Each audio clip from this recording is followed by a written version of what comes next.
کوئٹہ میں Balochistan food authority کے ایک اعلامیہ کے مطابق کھلے مسالہ جات کی فروخت پر پابندی عائد کر دی گئی ہے۔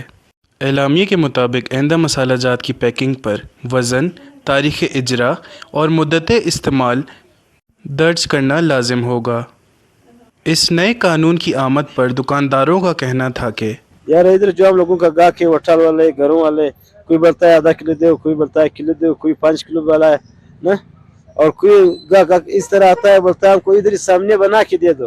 اس طرح تو نہیں ہو سکتا ہے نا کہ ہم لوگ پیکٹیں بنائے پھر ادھر جو ہے رکھے، پیکٹ والا جو ہے ادھر گاہک نہیں لیتا ہے، بولتا ہے ہمارے جو سامنے ادھر بنا کے مجھے مسالہ دے دو، جو ہمارا مسالہ آپ لیبارٹری کرو، اگر اس میں ملاوٹ تھا پھر آپ جرمانہ ہے۔ میرا نام عبدالرشید ہے۔ ہم لوگ یہ دکان تقریباً 40-45 سال سے چلا رہے ہیں۔ اس طرح تو ممکن نہیں ہے۔ ابھی ہم لوگ کے پاس لوگ آتے ہیں 5 کلو دے دو، 10 کلو دے دو، کلو دے دو، چٹانگ، آدھا پاؤ۔ ابھی اس کا تو اس طرح الگ الگ تو پیکنگ نہیں بن سکتا ہے۔ ہم لوگ تو کھلے میں بیچتے ہیں اور ہم لوگ کے پاس اتنا سٹاک پڑا بھی نہیں ہوتا ہے۔ جیسے ہی مال آتا ہے وہ تقریباً مہینہ ڈیڑھ چلتا ہے۔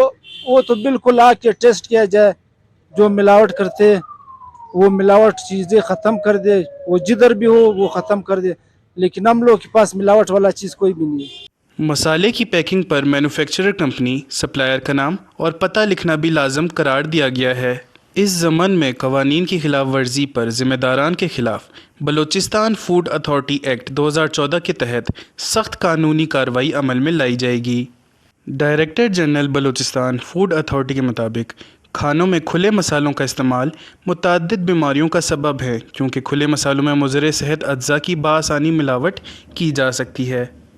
بلوچستان میں بلوچستان فوڈ اتھارٹی کے مطابق کھلے مسالوں کی فروخت پر جو ہے پابندی عائد کر دی گئی ہے، اور بلوچستان فوڈ اتھارٹی کا کہنا ہے کہ کھلے مسالے کے بجائے ان کو پیکٹس میں بند کر کے تاریخ تنسیخ اور تاریخ اجرا کے ساتھ فروخت کیا جائے، لیکن یہاں کے دکانداروں کا کہنا ہے کہ اس طرح پیکٹس بنا کے رکھنا بالکل ناممکن سی بات ہے، کیونکہ ہر کسٹمر کی الگ ڈیمانڈ ہوتی ہے، اور ان کی ڈیمانڈ ہوتی ہے کہ ہمارے سامنے مسالہ ہمیں بنا کے دیا جائے، اور ہر دکاندار کی الگ ریسیپی بھی ہوتی ہے۔